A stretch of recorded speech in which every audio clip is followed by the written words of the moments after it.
Hello everyone, कैसे हैं आप सब। आज मैं फिर एक नई वीडियो के साथ आपके सामने हाजिर हूँ। हाँ जी हाँ, फिर एक नई बड़ी वैकेंसी, टीचिंग वैकेंसी आई है राजस्थान में। तो इसकी पूरी डिटेल जानने के लिए बने रहिए हमारे साथ। राजस्थान में ये वैकेंसी पारित हुई है, ठीक है। ये पारित हुई है, आप देख लीजिए यहाँ पे, हिंदी, अंग्रेजी, गणित, विज्ञान, सामाजिक विज्ञान, संस्कृत, पंजाबी और उर्दू के टीचर के लिए हुई है, ठीक है। और इसमें आपको देखिए आरक्षित पद और अनारक्षित पद दोनों दिखा रखे हैं। टोटल आपकी वैकेंसी है 2129, मतलब 2129 पदों पर ये वैकेंसी है। और ये पारित कब हुई है? ये पारित आपकी हुई है, देखिए 11/12/2024 को, ठीक है।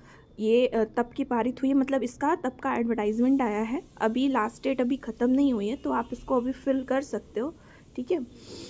तो अभी इसमें देखिए पूरी डिटेल यहाँ पे दे रखी है कि आपके हिंदी, अंग्रेजी, गणित, संस्कृत एवं उर्दू, पंजाबी के लिए ग्रेजुएशन या equivalent examination recognise by UGC with the concern subject as the optional subject. मतलब आपका जो है, अगर आप जिस सब्जेक्ट के लिए भरना चाह रहे हैं उस सब्जेक्ट में आपके पास उस सब्जेक्ट की डिग्री होनी चाहिए, तभी आप क्या कर सकते हो, भर सकते हो, ठीक है। ग्रेजुएशन होना चाहिए। देखिए ग्रेजुएट जब आप रहोगे तो, या फिर ग्रेजुएट हो या फिर उसके इक्विवेलेंट कोई आपके पास डिग्री हो, तभी आप इस चीज़ को फिल कर सकते हैं, अदरवाइज़ नहीं फिल कर सकते, ठीक है, उस सब कंसर्न सब्जेक्टिव में।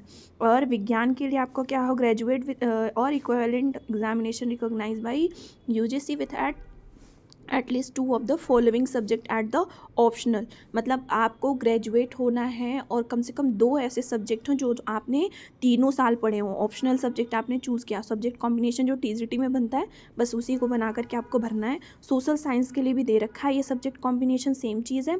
उसके बाद आप आ जाइए, देखिए यहाँ पे आपको रिलैक्सेशन, एज रिलैक्सेशन भी दे रखा है, ठीक है। तो ये EWS के लिए 5 ईयर्स दे रखा है। और महिला वर्ग के लिए, मतलब EWS महिला के लिए 10 ईयर्स दे रखा है। और 5 ईयर्स आपके फिर दे रखे हैं, ये आपका दे रखा है जो अनारक्षित सामान्य वर्ग की महिलाएं हैं उनके लिए, ठीक है, और विधवा के लिए, ठीक। आगे अब आइए, आते हैं सिलेबस पे। देखिए पेपर 1 में आपका क्या रहेगा, the question paper will carry maximum 200 marks. Question paper 200 marks का होगा। और पेपर 1 में आपकी जो पेपर टाइमिंग होगी, 2 आवर की पेपर टाइमिंग होगी। The question paper will carry 100 question of multiple choice question रहेंगे और 100 क्वेश्चन रहेगा पेपर में। Paper shall include following subjects. Paper में क्या क्या इंक्लूड होगा अपने हिसाब से आप देखिए, जियोग्राफिकल होगा, हिस्टोरिकल होगा, cultural and general knowledge of Rajasthan. मतलब राजस्थान का आपको GS पढ़ना है। करंट अफेयर ऑफ राजस्थान का करंट रहेगा। General knowledge of world and India और वर्ल्ड का जनरल नॉलेज रहेगा। और एजुकेशनल साइकोलॉजी मतलब CDP रहेगी, ठीक है। इसको आप अगर प्रिपेयर कर रहे हैं तो बहुत ही अच्छे से आप मार्क गेन कर सकते हैं। पेपर 1 सबके लिए कॉमन रहेगा, सबके लिए कंपल्सरी है। पेपर 2 में आपका सब्जेक्टिव मार्क्स रहेंगे, ठीक है।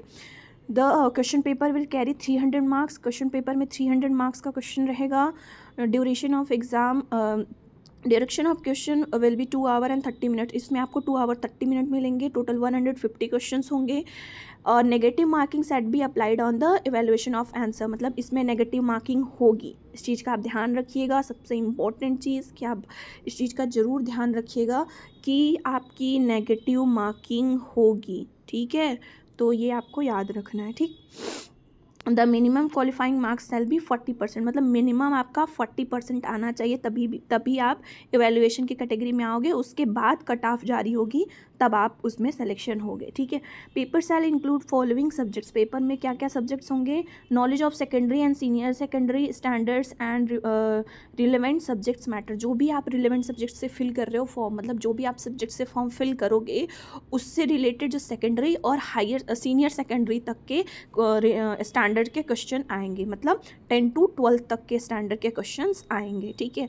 Knowledge of graduation standard about the relevant subject. मतलब जो आपने स्पेसिफिक सब्जेक्ट भरा है, जो आपका TGT कॉम्बिनेशन है, उससे आपका ग्रेजुएशन लेवल का क्वेश्चन पूछा जाएगा।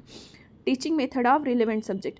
और जो भी आपका रिलेवेंट सब्जेक्ट है, मतलब जो भी आपका पेपर है, टीजीटी कॉम्बिनेशन है, उस सब्जेक्ट का आपका जो टीचिंग मेथड होता है, उसको टीच करने का कैसे मेथड, जिसको हम सीडीपी कहते हैं, उससे रिलेटेड सीडीपी, जैसे मैथ्स से मान लीजिए मैथ्स फिजिक्स का आपका कॉम्बिनेशन है, तो सीडीपी में मैथ्स फिजिक्स से रिलेटेड क्वेश्चंस आएंगे। ठीक है, ये रही पूरी डिटेल। कैसा लगा आपको पूरी डिटेल, एक बार कमेंट सेक्शन में ज़रूर बताएं। तब तक के लिए bye bye, have a good day and सभी को हैप्पी मकर संक्रांति।